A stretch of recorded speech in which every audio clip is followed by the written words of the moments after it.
So now moving up beyond strategic considerations and talking about decisions such as whether or not to handle warehouse operations in-house or through third parties, we're going to provide some examples of warehouse operations. And it's important to point out that the models we're going to look at are as much distribution models as they are warehousing operations. The common ground obviously being that these types of operations, these types of models are indeed conducted within the confines of a building, of a warehouse.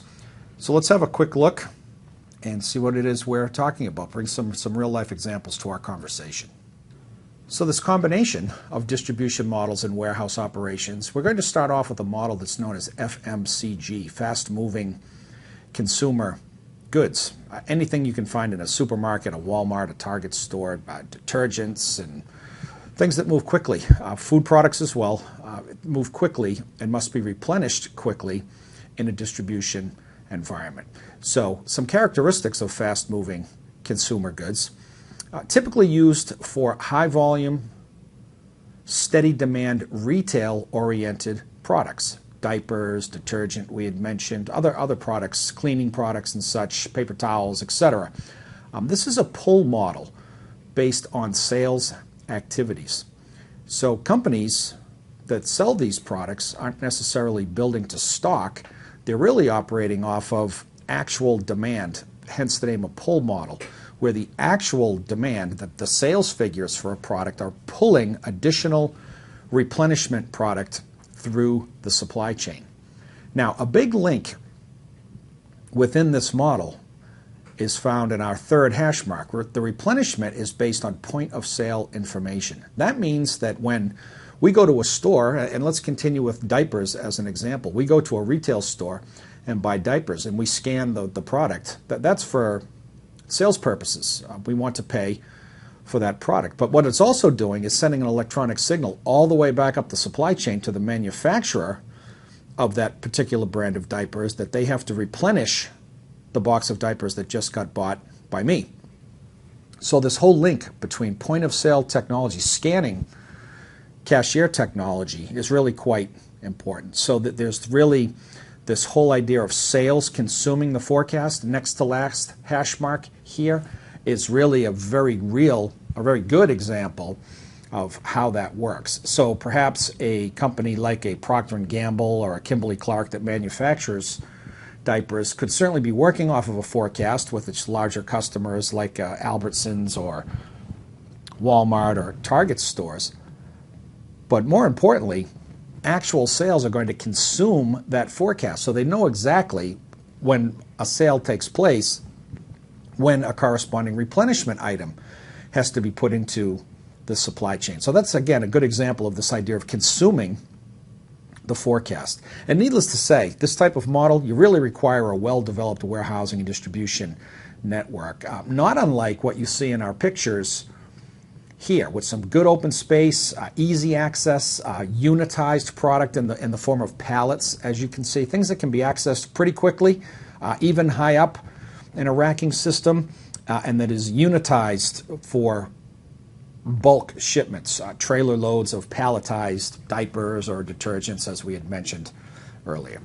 Some other characteristics, and we see some pictures here as well, that would characterize a fast-moving consumer goods warehousing type of operation. Locations of these distribution, of these warehousing facilities are relatively close to end-user markets. You don't want to be hundreds and hundreds of miles away from large retail centers, as an example. The warehouse layout, I mentioned this a moment ago, is based on pallet level unitizing. We can see that in the lower graphic in our example here. We oftentimes talk about a combination of rack space and marshalling area. Again, characterized in our lower right-hand side picture. So you have easily accessible pallet space, but also a marshalling area. And that's usually close to the dock doors where goods can be manipulated and moved around and marshaled, be prepared for outbound shipping. That's what we mean by that. Oftentimes, the FMCG products are located close to the marshalling area, hence the name fast moving.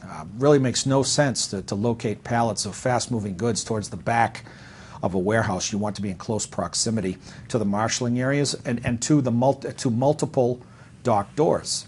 The upper picture in our graphic is a good display of that, a type of a facility that could handle fast-moving consumer goods. Some good flat space. There's surely some racks inside of this building and lots of dock doors so trucks and ocean containers can come and go quickly. And as you also see in this picture, you want to have, in terms of your overall footprint for the building, the proper amount of trailer and container yard space, or what's called a pool area, trailer container yard pooling area. So some other characteristics really tying in the features of a fast-moving consumer goods model with what a warehouse operation needs to look like from a footprint and a layout perspective. Let's talk a little bit about cross-dock operations. This is a little bit different in that, as the name would indicate, that goods are basically coming in one side, ideally coming in one side of a building where there's dock doors, and moving out the other side of the building. So you don't need a lot of rack space, mostly open space.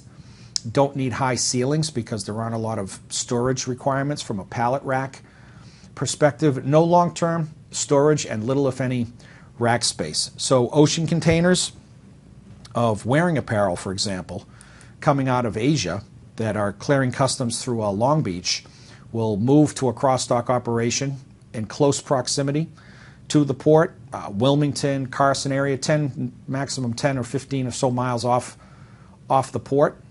And containers are stripped and distributed pursuant to instructions of the actual importer. The goods are crossing the dock, as the name would indicate. So containers that come in during the morning shouldn't be around. The contents of those containers shouldn't be around by the end of the business day or the particular shift. So really, as we see in our third hash mark, we're talking about the support of deconsolidation of incoming ocean containers or truck trailers. And that's just a fancy way of saying stripping containers, emptying the content of those containers and distributing them to DCs or direct-to-retail stores, perhaps, around the country.